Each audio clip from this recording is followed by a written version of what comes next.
دستورنا القرآن وديننا الإسلام أركانه الجليلة دعائم الفضيلة وَلَقَدْ يَسَّرْنَا الْقُرْآنَ لِلذِّكْرِ فَهَلْ مِن مُّدَّكِرٍ، اور بے شک ہم نے آسان کیا قرآن نصیحت کو، پھر ہے کوئی نصیحت پکڑنے والا؟ Our guide is the Quran, our religion is Islam. 5 noble pillars upholding what is virtuous. To make the testimony is the base of the faith, and the fast and the prayer, the pilgrimage and charity. لیکن ایک بالکل واضح ہے کہ ایک بہتر ہے ایک بدتر ہے، تو وہاں استخارہ نہیں کریں گے، فرائض میں استخارہ نہیں کریں گے، حرام میں استخارہ نہیں کریں گے۔ شورا کے سلسلے میں بھی ایک بات سمجھ لیجئے، جہاں پر قرآن اور حدیث کی واضح نص ہوتی ہے کوئی استخارہ، کوئی مشورہ نہیں کیا جائے گا۔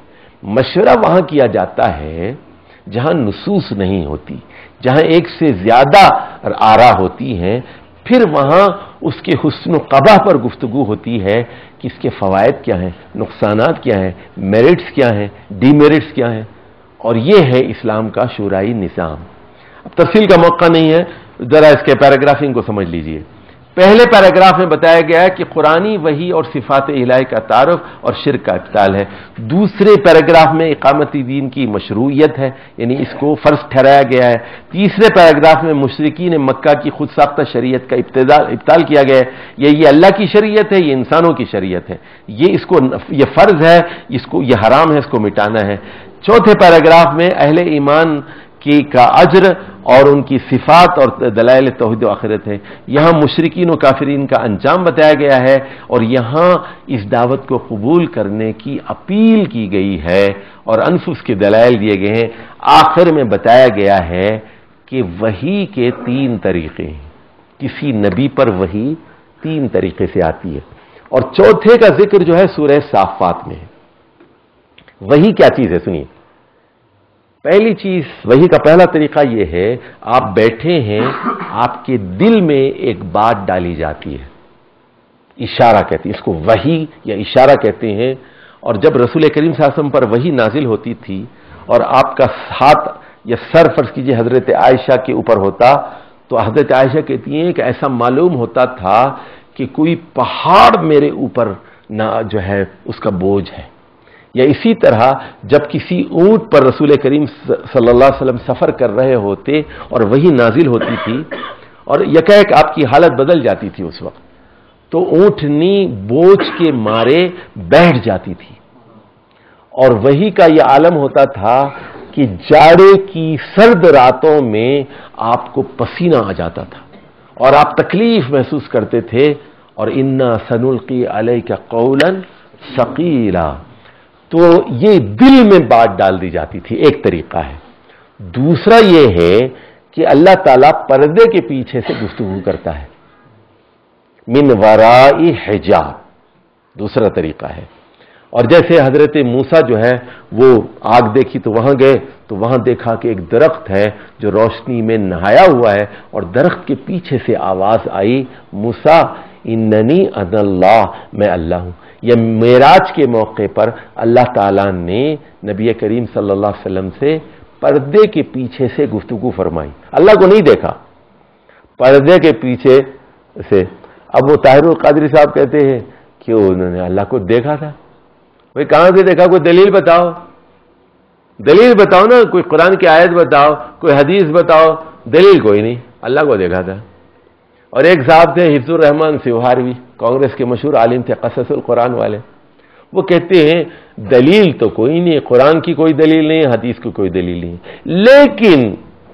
لیکن جب اتنی دور بلایا تھا تو جو ہے چہرہ تو دکھایا ہوگا نا، سمجھ رہے ہیں؟ حالانکہ قرآن میں 2 جگہ ہے لِنُرِيَهُ مِنْ آیاتنا، آیات کو دکھانے کے لیے بلوایا گیا تھا، آیا لینو، سمجھے، نُرِيَهُ، سورہ بنی اسرائیل کی پہلی آیت میں بھی یہی بات کی گئی اور سورہ نجم کے اندر بھی آیات کا لفظ استعمال ہوا ہے، اللہ کا لفظ استعمال نہیں کیا گیا۔ تیسرا طریقہ ہے کہ فرشتہ انسانی شکل میں آتا ہے۔ تین طریقے ہو گئے۔ پہلا کیا ہے؟ بیٹھے بیٹھے کوئی بات آپ کے دل میں ڈالی جاتی ہے۔ دوسرا طریقہ کیا ہے کہ پردے کے پیچھے سے اللہ تعالیٰ گفتگو فرماتا ہے۔ تیسرا طریقہ کیا ہے کہ جبریل علیہ السلام انسانی شکل میں آتے ہیں اور پھر وہ جو ہے بات بتا کے چلے جاتے ہیں۔ اور چوتھی شکل کا ذکر سورہ صافات میں ہوا ہے کہ پیغمبر کا خواب بھی وحی کی ایک شکل ہوتی ہے، اور آپ نے خواب دیکھا تھا لَتَدْخُلُنَّ الْمَسْجِدَ الْحَرَامَ، مسجد حرام میں۔ اور حضرت ابراہیم میں خواب میں کیا دیکھا تھا؟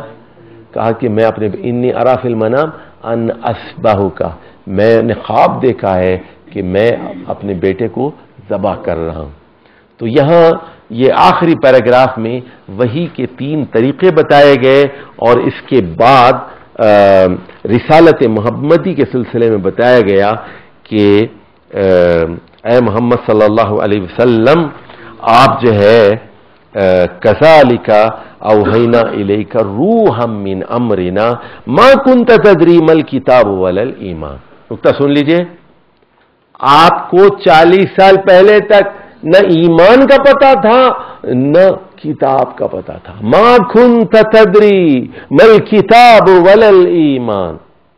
دیکھیے بات کو ذرا سمجھیے، نبی یا رسول محنت نہیں کرتا، جیسے آپ لوگ ہیں نا، پہلے میٹرک کرتے ہیں، پھر بی اے کرتے ہیں، پھر ایم اے کرتے ہیں، پی ایچ ڈی کرتے ہیں، کورسز کرتے ہیں، تربیت حاصل کرتے ہیں، ٹریننگ حاصل کرتے ہیں، پھر کہیں جا کے تجربہ حاصل ہوتا ہے، بہت بڑے ترقی کرتے ہیں۔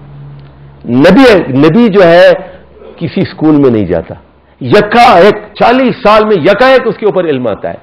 نبی کا جو علم ہے اکتسابی نہیں ہوتا، ایکوائرڈ نالج نہیں ہوتی، وہ عطائی دعوت ہوتی علم ہوتا ہے۔ سمجھ گئے بات؟